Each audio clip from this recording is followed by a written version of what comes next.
Olá pessoal, boa noite, tudo bem? Espero que esteja tudo bem com todos vocês.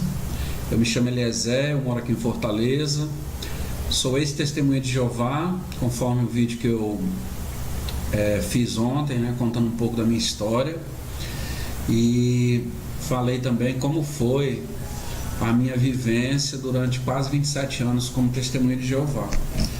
É interessante que os líderes das testemunhas de Jeová, né, aquele papado coletivo que é mencionado nas publicações, que é dito nas reuniões como sendo o corpo governante das testemunhas de Jeová, eles já disseram naquela sentinela de 2017, de fevereiro, que eles não têm orientação da parte de Deus, eles não recebem orientação da parte de Deus. No entanto, eles exigem e querem que os quase 8 milhões e meio de adeptos das testemunhas de Jeová sigam as suas orientações cegamente. E eu me deparei recentemente com um vídeo. Esse vídeo ele tem aproximadamente a duração de 22 minutos, é um vídeo que foi produzido pela Torre de Vigia. E esse vídeo ele tem o seguinte título, ele está no YouTube aí para quem quiser ver, inclusive na descrição do vídeo aqui nós vamos colocar o link para esse vídeo. O nome do vídeo é o seguinte, o título do vídeo é o seguinte, acontecimentos futuros que vão exigir coragem. E eu estive anteontem conversando com um amigo meu, né, um amigo de muito tempo atrás, que mora numa cidade aqui do interior do Ceará, lá em Acaraú, o Roberto, né, um grande abraço aí para o Roberto. O Roberto, ele é contemporâneo, né? Meu contemporâneo ali da entrada, né? No período em que nós nos tornamos testemunha de Jeová. Ele se tornou testemunha de Jeová, acho que aproximadamente um ano e meio mais ou menos depois de mim. E a gente conversando, né? Falando a respeito desse corpo governante, ele citou uma coisa interessante que está na Bíblia. E eu achei bem interessante esse raciocínio dele, né? Está lá no Evangelho, no livro de Gênesis. E nós vamos já falar sobre isso. E a gente vai tirar uma lição desse relato bíblico para ver como é que Deus, o Eterno, o Pai de Jesus Cristo, como é que Ele trata o ser humano quando questionado. A gente tem dois exemplos na Bíblia. E nesse vídeo, que eu não vou exibir o vídeo todo, eu vou mostrar uma pequena parte do vídeo. O vídeo tem aproximadamente 22 minutos. Mas esse vídeo ele é cheio de gatilho mental e mensagem subliminar. Ele incentiva, ele mostra de maneira muito pesada que uma testemunha de Jeová ela tem que seguir cegamente, sem nenhum tipo de questionamento, a orientação da sua liderança. Eu vou exibir o vídeo, uma pequena parte desse vídeo, né? A descrição do vídeo vai estar, o link do vídeo vai estar aqui na descrição desse vídeo.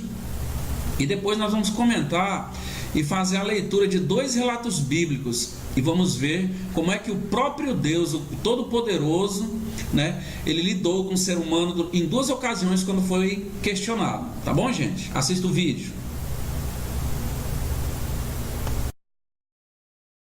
E você, Pedro? O que tem para contar?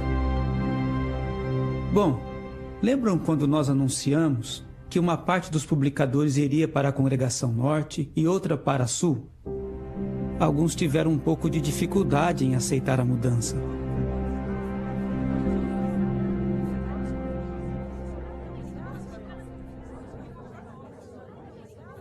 Paula, você viu? Nos designaram para a Congregação Sul e todo o resto do nosso grupo vai para Norte. Eu vi isso. Minha tia e meus primos vão para lá também. Mas isso não faz sentido. Eles não podiam separar vocês. Bom, os irmãos disseram que essa lista era apenas uma recomendação. Bem, na verdade, não foi bem assim. Eles disseram, a não ser se fosse por um motivo válido. Então, você não precisa ir se não quiser. Mas se todo mundo fizer isso, você não acha Oi, que... irmã Tânia. Oi, meninas. Eu vi o nome da irmã na lista da Congregação Sul, mas vi que seus netos vão para Norte. O que a irmã vai fazer? Como assim?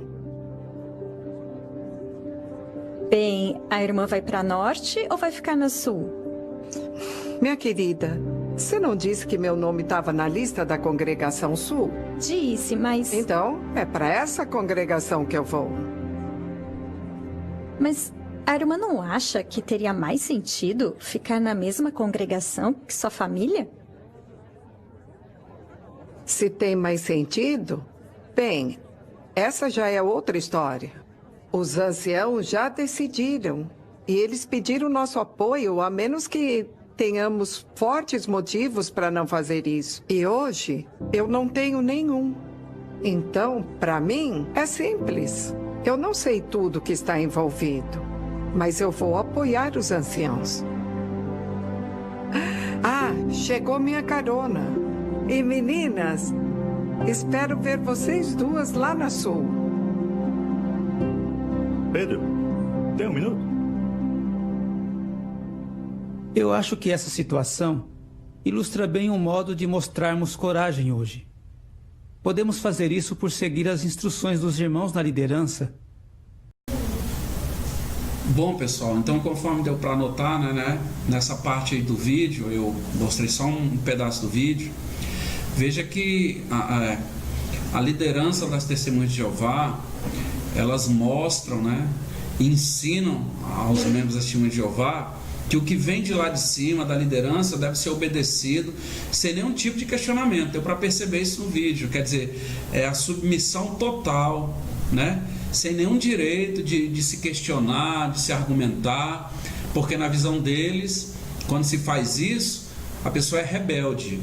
Mas vamos ver o que a Bíblia fala sobre isso. Qual é o exemplo que nós temos na Bíblia a respeito dessa questão aí?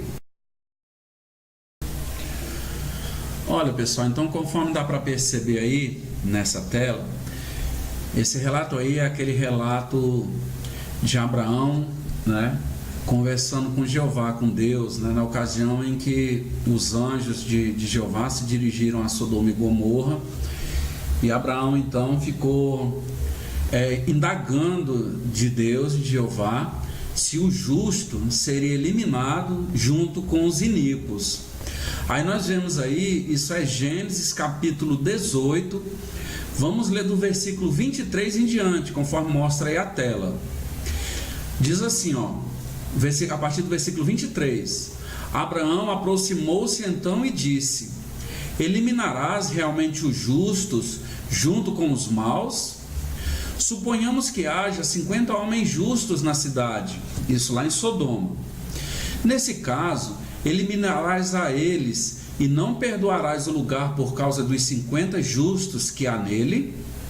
Longe de ti agires dessa maneira, entregando à morte os justos junto com os maus, de modo que aconteça com os justos o mesmo que acontece com os maus. Longe de ti, não fará o juiz de toda a terra o que é justo? Então Jeová disse: se eu achar na cidade de Sodoma 50 homens justos, perdoarei o lugar inteiro por causa deles. Mas Abraão disse em resposta: por favor, perdoa a minha ousadia em falar a Jeová, embora eu seja pó e cinzas. Suponhamos que faltem 5 para os 50 justos. Destruirá a cidade inteira por causa dos 5? Então ele disse: não a destruirei, se achar ali 45. Mas Abraão falou-lhe mais uma vez: suponhamos que achem ali 40. Ele respondeu: não a destruirei por causa dos 40.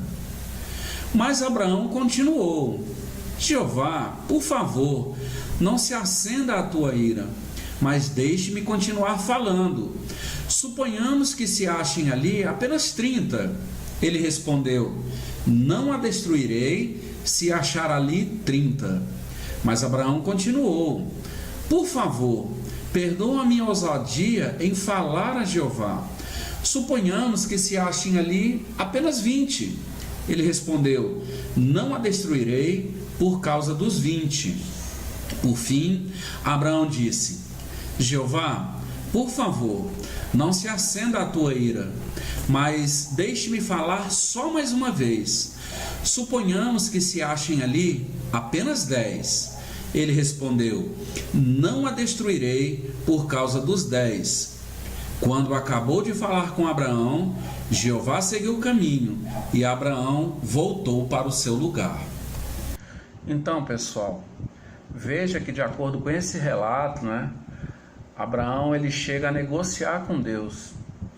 Ele indaga de Deus, o Deus Todo-Poderoso, né, se as pessoas justas, se as pessoas corretas, se elas merecem ser destruídas e se serão destruídas junto com as pessoas iníquas ou as pessoas más, lá da cidade de Sodoma. E qual é a maneira então de Deus, de Jeová, tratar Abraão, né? Ele vai cedendo. Veja que Abraão começou indagando se haveria 50 justos, depois baixou para 45, 40, 30, 20 e por fim 10. E Deus sempre dizendo o seguinte: se houver essa quantidade de pessoas justas lá, eu não vou destruir a cidade por causa dessas pessoas. O número começou com 50, terminou em 10, né? E o resultado, a cidade ela foi destruída, quer dizer, não tinha nem 10 pessoas justas. Então o Deus onisciente, o Deus onipotente, ele tratou, né, com uma pessoa, conforme o relato mostra, né, Abraão mesmo mencionou: eu sou pó e cinzas. Deus não recriminou Abraão pelas indagações ou pelos questionamentos de Abraão, né? Muito diferente do corpo governante. Como são tratadas as fiéis testemunhas de Jeová, que não têm o direito de argumentar, de questionar, de ponderar nada que é dito pela sua liderança. Então, pessoal, vamos ver esse relato. Esse relato, o próximo relato aí se encontra lá no capítulo 32 do livro de Êxodo. É aquela ocasião em que os israelitas lá no deserto haviam feito um bezerro de ouro. Moisés ele havia subido ao Monte Sinai e estava lá já por vários dias, né? E ele, inclusive, nessa ocasião, havia recebido as duas tábuas com os 10 mandamentos. Então vamos ver esse relato, que é um diálogo entre Moisés e Jeová, a partir do versículo 7 do capítulo 32 de Êxodo. Diz assim, ó: Jeová disse a Moisés: vá, desça, porque o seu povo, que você tirou da terra do Egito, se corrompeu. Desviaram-se depressa do caminho que ordenei que seguissem. Fizeram para si uma estátua em forma de bezerro, e estão se curvando diante dela, oferecendo-lhe sacrifícios e dizendo: este é o seu Deus, ó Israel, que o tirou da terra do Egito. Jeová disse ainda mais a Moisés: vi que esse povo é obstinado, portanto, não tente me impedir de exterminá-los na minha ira ardente, e farei de você uma grande nação no lugar deles. Então Moisés fez um apelo a Jeová, seu Deus, dizendo: por que, ó Jeová, voltas a tua ira ardente contra o teu povo, depois de tirá-los da terra do Egito com grande poder e com mão poderosa? Porque os egípcios deviam dizer: foi com más intenções que ele os tirou do Egito. Ele queria matá-los nas montanhas e exterminá-los da face da terra. Abandona a tua ira ardente e reconsidera a tua decisão de trazer essa calamidade sobre o teu povo. Lembra-te dos teus servos Abraão, Isaque e Israel, a quem juraste por ti mesmo, dizendo: multiplicarei a sua descendência como as estrelas dos céus, e darei à sua descendência toda esta terra que indiquei, para que eles a recebam como propriedade permanente.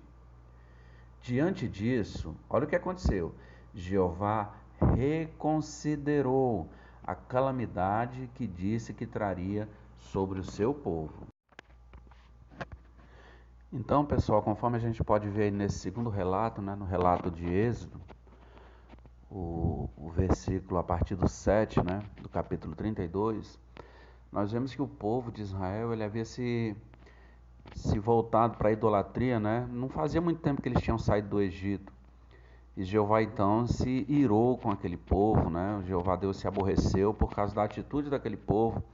Jeová havia mostrado grandes milagres para libertar aquele povo do Egito, e o povo, não muito tempo depois, já estava praticando a idolatria.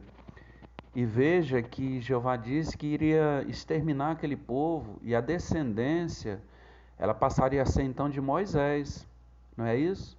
Mas se a gente analisar o relato, Moisés começa a conversar com Jeová Deus, o Deus Todo-Poderoso, o Criador do Universo, o Deus Onipotente, Onisciente. Se a gente prestar bem atenção no relato, a gente vai ver que parece assim que Moisés ele chega a dar conselhos para Jeová Deus. E o resultado lá no versículo 14 é que Deus ele não se revoltou com Moisés, ele tinha razão para estar aborrecido com a nação, né? Mas ele não se aborreceu com Moisés, ele não disse para Moisés calar a boca, porque ele, Deus, sabia o que estava fazendo, o povo merecia. Não, Moisés inclusive aconselhou a ele dizendo o nome dele, olha Jeová, o seu nome, né? O que as nações vizinhas vão dizer? Você vai ficar difamado, o povo vai falar mal do Senhor. E o versículo 14 então diz que Deus ele reconsiderou a decisão que ele havia tomado de trazer aquela ira ardente sobre a nação de Israel. Então, pessoal, a gente percebe aí quanta diferença para o corpo governante das Testemunhas de Jeová, né? É um papado coletivo que já admitiu, já assumiu que não tem nenhuma revelação da parte de Deus. É um grupo de pessoas que ao longo da história da Torre de Vigia já se contradisse várias vezes, já houve mais de 350 mudanças nas suas doutrinas, não é? A gente encontra mais de 60 contradições, uma pesquisa que eu fiz recente nas publicações, mas é um povo, é um grupo de pessoas que exige obediência cega, irrestrita e incondicional, não é? Então, se nós analisarmos, a gente vai perceber também quanta diferença, né? Quanta diferença desse grupo de pessoas para o próprio Filho de Deus quando esteve na terra. Jesus disse assim, olha, a partir do versículo 28 do capítulo 11 de Mateus, que eu vou ler na própria tradução do Novo Mundo. Jesus disse, venham a mim todos vocês que estão trabalhando duro e estão sobrecarregados, e eu os reanimarei. Tomem sobre vocês o meu jugo e aprendam de mim, pois sou de temperamento brando e humilde de coração, e acharão revigoramento para si mesmos, pois o meu jugo é suave e a minha carga é leve. Então, para você que está aí pensando em se tornar testemunha de Jeová, você que está fazendo um estudo, né, estudo bíblico aí entre aspas, com as testemunhas de Jeová, reconsidere, veja se vale a pena, procure obter mais informações a respeito da origem dessa seita, né, ela que se diz a única seita verdadeira, e veja se realmente vale a pena.